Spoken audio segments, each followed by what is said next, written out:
na imbag nga layo ame apo. At ito ni Apo Gobernador Mario, ken ni Apo Gobernador Guico nga tiga Pangasinan. Gagayang ken kakabsat na imbag nga layo ame apo.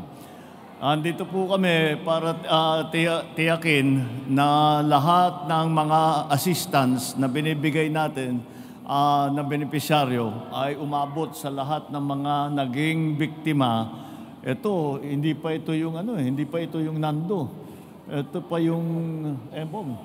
Oo, dahil kaya ang ginagawa po natin ay lahat po, unang-una, nandiyan po ang DSWD, nagbibigay po nitong mga nitong ating relief goods para meron naman kahit papano, kahit hindi makapag-load, meron makain, at meron mga health kits.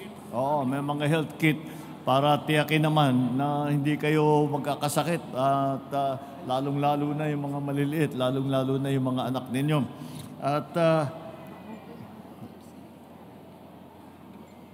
At dito naman, sa Department of Agriculture, nagbibigay po tayo ng fuel assistance card at saka fertilizer. Meron tayong ibinibigay, may nalon tayo nga card that will, parang ID, which will na magbibigay ng DA ng mga assistance, cash assistance, fertilizer, pati na ang binhi. Para kung nasira ang tanim, ay meron tayong kapalit. Sa buong bansa, naapektuhan ng bagyo ang kabuhayan ng mga magsasaka, kaya itong fuel assistance at saka fertilizer. Ito na yung card ni Manong Wilfredo. Okay, ito na yung card. And sa gitna ng hinaharap natin mga hamon, dahil ngayon, nandito ako ngayon dahil tinignan ko kung ano yung mga naging epekto nung nakaraan na bagyo. Pero naman, kasunod doon, meron na naman papasok nga sa Pilipinas. Siguro naman nakikita niyo sa news. Doon naman tumama sa Region 8 ang pumasok sa bandang doon sa amin din sa Leyte, mga waray-waray, tinamaan na naman. Kung saan duman yung Yolanda, parang ganun din ang dinaanan nitong bagong bagyo. Kaya't kailangan po natin gumawa ng plano para lahat ng mga tinatamaan ay mabigyan ng tulong ng ating pamahalaan. And kaya naman, ang ginawa po natin ay mayroon po tayo nais kong ipapaalam sa ating mga kababayan na mahigit 195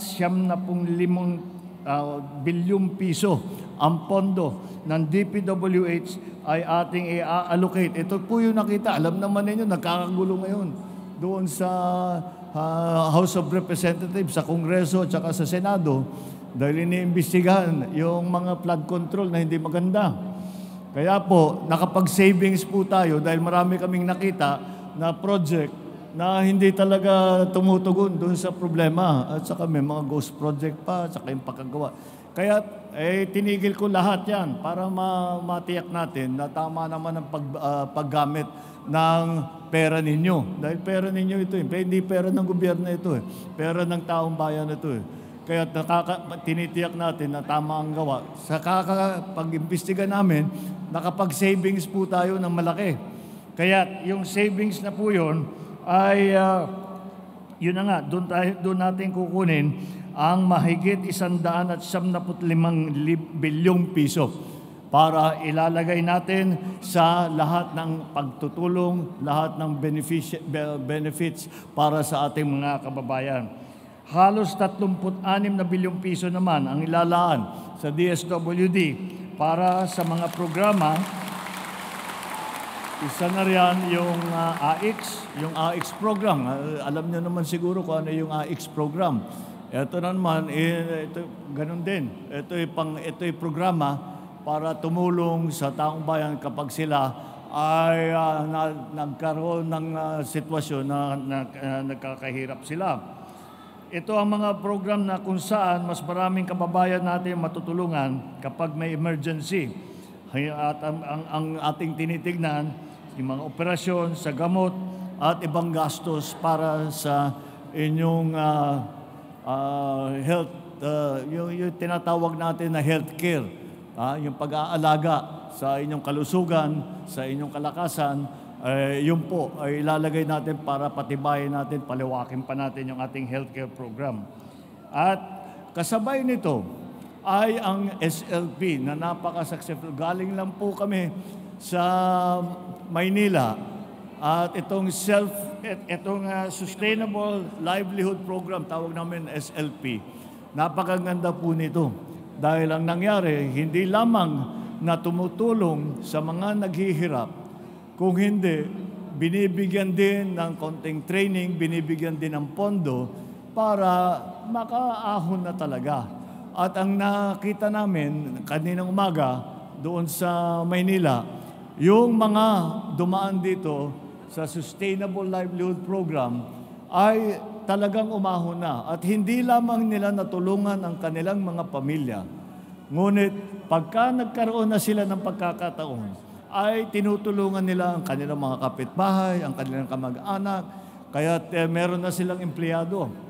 Noon, mahirap sila, hindi halos kulang ang pagkain nila.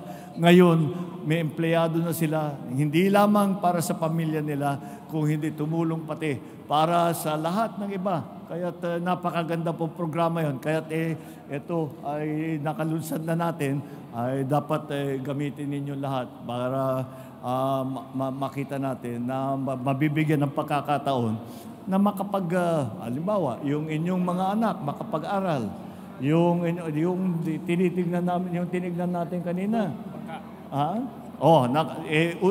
Yung isang pamilya, 6 ang anak, nagtapos lahat dahil dyan sa programang yan. Yung isa naman ay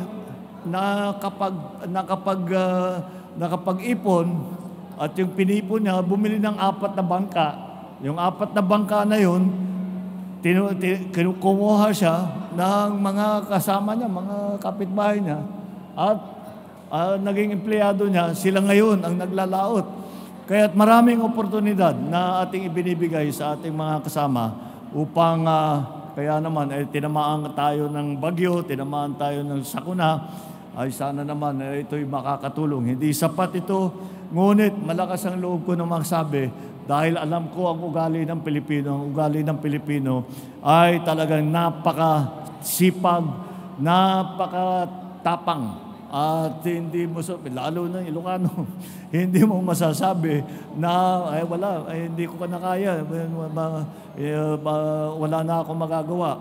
Hindi naman ganyan ang Pinoy.